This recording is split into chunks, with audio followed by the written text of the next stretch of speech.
aprovecharlo para hablar sobre lo que pasa en los precios de la canasta básica, la capacidad que tiene el país de proveer alimento y cómo desde la Defensoría del Consumidor se puede estar atajando lo que podría ser un problema. Está subiendo también el pan, pero el frijol, el maíz escasea, esa es la gran pregunta, o es al final especulación. Se está hablando de que está subiendo de precio o no debería estar subiendo de precio. Cosas como esa dentro de lo que preocupa a los salvadoreños, el alto costo de la vida. Con nosotros, Armando Flores, presidente de la Defensoría del Consumidor. Gracias por acompañarnos, Armando. Un gusto tenerlo en este programa. Buenos días, Rafael. Buenos días, amigos y amigas. Muchas gracias por la oportunidad. Es un gusto estar en esta mañana con usted y con los amables televidentes. ¿Es realmente un problema lo de la escasez de frijol, maíz? ¿Es escaso o no lo es? Hemos estado, como usted lo ha visto, Rafael, hemos estado haciendo un trabajo intenso en las últimas semanas para tener una opinión más clara de qué es lo que ha pasado en el mercado de frijol en El Salvador. Este es un trabajo coordinado además. Diría que estamos estrenando el Sistema Nacional de Protección al Consumidor, en donde hay un trabajo conjunto con el Ministerio de Agricultura, con el Ministerio de Hacienda, con la Policía Nacional Civil, para tener una mirada más amplia de qué es lo que tenemos en el mercado.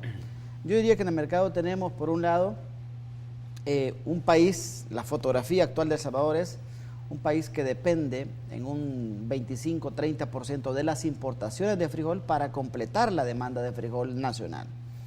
Eso ya nos plantea un problema histórico. Si aquí el agro se abandonó, evidentemente lo que tenemos es insuficiencia en la producción de alimentos, por ejemplo frijol.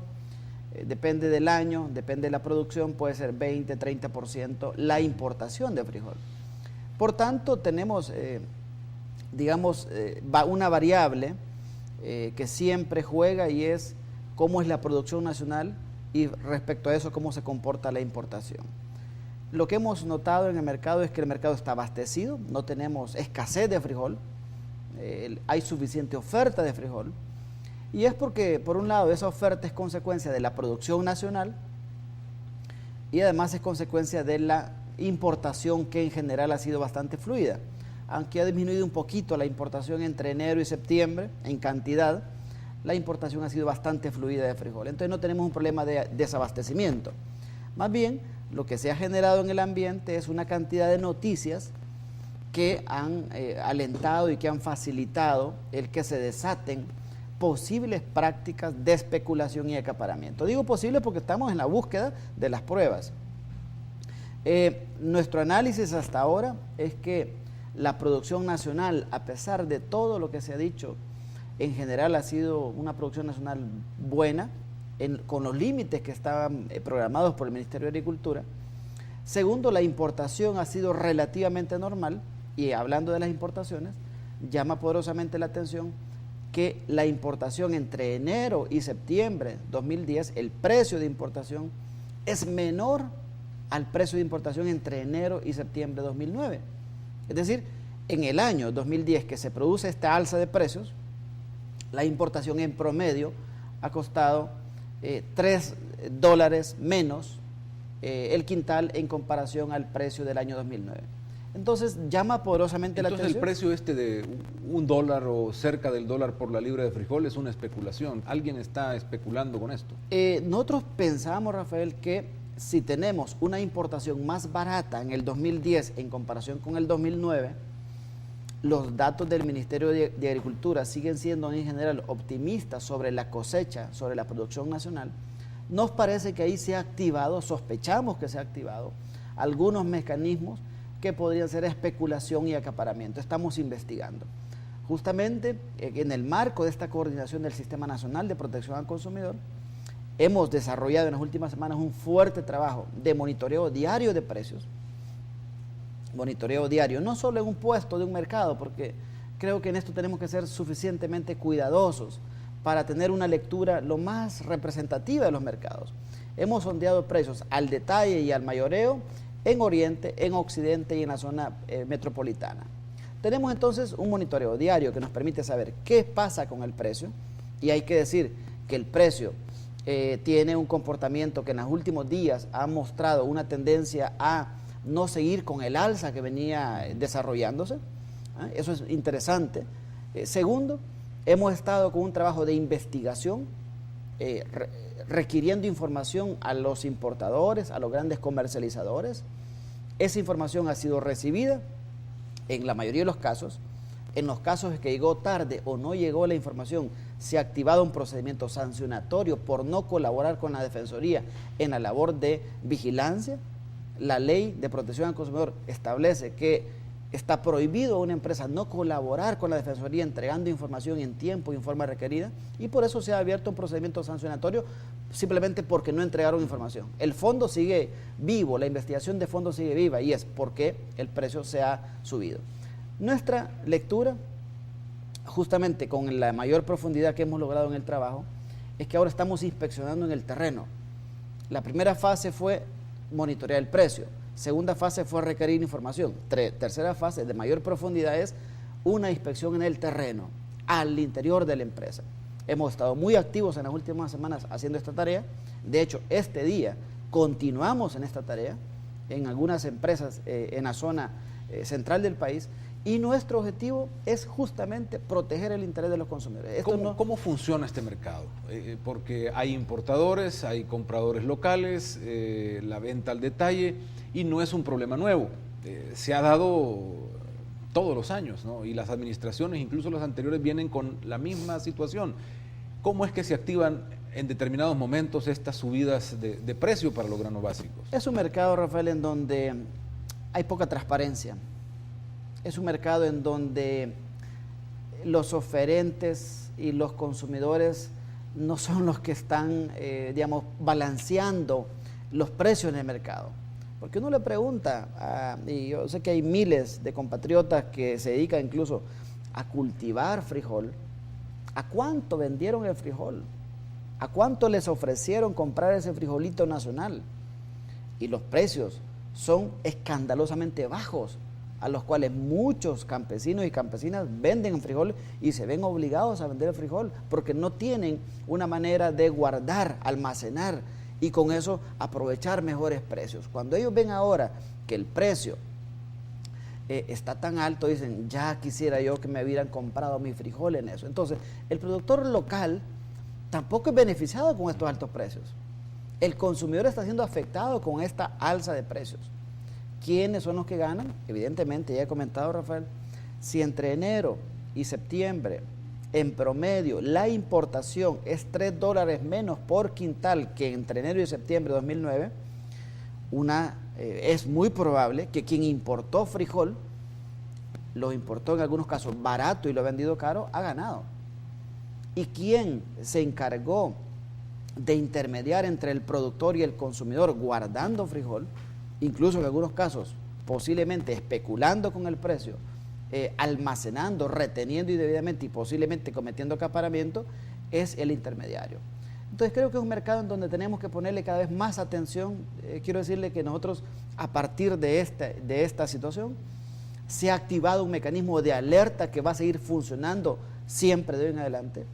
Hemos estado en un trabajo de coordinación realmente muy productiva con la Policía Nacional Civil y con el Ministerio de Hacienda, en particular con la Dirección de Aduanas y con la Dirección de Impuestos Internos. Yo quiero de verdad agradecerle al Ministro de Hacienda, agradecer al Director de la Policía, agradecer al Ministerio de Agricultura por este esfuerzo conjunto, que es la manera en cómo el gobierno se está coordinando y tratando de determinar la responsabilidad. Porque aquí... ¿Y esto es una competencia de la Defensoría o esto es algo que se está haciendo por necesidad del momento, o cómo queda dentro de las facultades que tiene Defensoría para ver este tipo de situación del mercado? Digamos que la tarea nuestra, Rafael, es cuidar el buen cumplimiento de la Ley de Protección al Consumidor. La ley establece dos cosas importantes. Primero, que se crea un sistema nacional de protección al consumidor cuya coordinación corresponde a la Defensoría, y por eso estamos con un papel muy activo, muy diligente, realmente permanentemente haciendo esta tarea de diálogo, de coordinación estratégica. Y segundo, la ley establece que está prohibido realizar cualquier maniobra o artificio para buscar el alza de precios. Eso está prohibido por ley. Y si a una empresa, sea este caso importador o comercializador de frijol o cualquier otra, le encontramos maniobras o artificios realizadas para buscar el alza de precios y se le comprueba eso, se expone a un procedimiento sancionatorio que puede ser hasta 500 salarios mínimos urbanos en la industria. Eso es lo que dice la ley. Entonces nuestra tarea es realmente evitar los abusos, evitar el fraude, promover la transparencia, promover la eficiencia y garantizar a toda costa el interés de las y los consumidores. Yo vuelvo sobre la pregunta de cómo funcionan las cosas, porque, claro, vienen noticias de los daños en Nicaragua, que es uno de los mercados al cual le importamos, daños en Guatemala, daños en Honduras, daños al sur de México. Luego los mismos, una asociación de productores locales dice se han perdido bastantes cantidades en millones de dólares de cultivos, y uno no sabe entonces quién tiene las estadísticas correctas país sobre importación y sobre realmente daños a las cosechas por las lluvias. Gracias por la pregunta, Rafael, porque justamente algo que yo he estado en privado dialogando con distintos interlocutores y también he empezado a hablarlo en público, es que en el país tenemos que ser cuidadosos con las declaraciones, porque ¿a quién le corresponde, por ejemplo, hablar de daños en la producción nacional con datos oficiales? Es al Ministerio de Agricultura. Ya escuchaba usted al señor presidente el viernes pasado anunciar que le ha pedido un informe al señor ministro de Agricultura y Ganadería.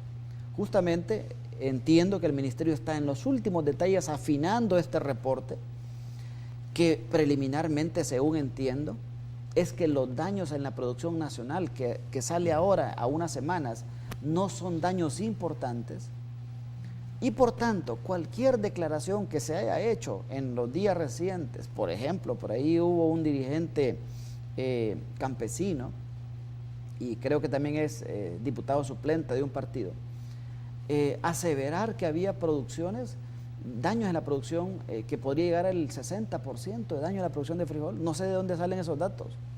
Creo que esas declaraciones no nos ayudan a generar transparencia en el mercado. Bueno, el SNET advirtió que probablemente la cosecha postrera no iba incluso ni a desarrollarse por la cantidad de agua que podíamos tener ahorita en octubre y parte de noviembre, pero no sé si eso es un daño considerable también al mercado. Yo creo que es muy importante en esto que cada quien juegue el rol que le corresponde y que intente cuidar, no dar declaraciones que corresponden a otra entidad.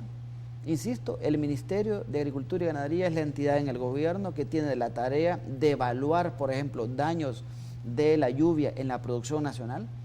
Eso está creo que a horas o a días de que se pueda comunicar públicamente. Lo que conozco es que los daños en la producción nacional no son daños, digamos, importantes y mucho menos en esas proporciones que se han anunciado. Y me parece que en todo caso siempre es útil recordar lo que dice la ley, Rafael. El Código Penal establece el delito de propalación falsa y es un delito vinculado con generar hechos, generar informaciones que, entre otras cosas, pueden generar desequilibrio en el mercado de precios y de mercancías. Entonces hay que tener cuidado, me parece que necesitamos prudencia. Es una buena consejera la prudencia en estos momentos. Necesitamos cuidar la estabilidad. El gobierno está realmente coordinado a nivel estratégico. El gobierno está comprometido con determinar responsabilidades, si las hubiere, administrativas o penales en este caso. Y si las hubiere, vamos a actuar con todo el peso de la ley. Yo invito a todos los actores a que nos ayuden, sectores distintos de la vida nacional, a que colaboren en este proceso, no generando noticias especulativas, que el único beneficiado de esas noticias especulativas son los intermediarios, son los que siempre se han aprovechado de esta incertidumbre para especular o acaparar.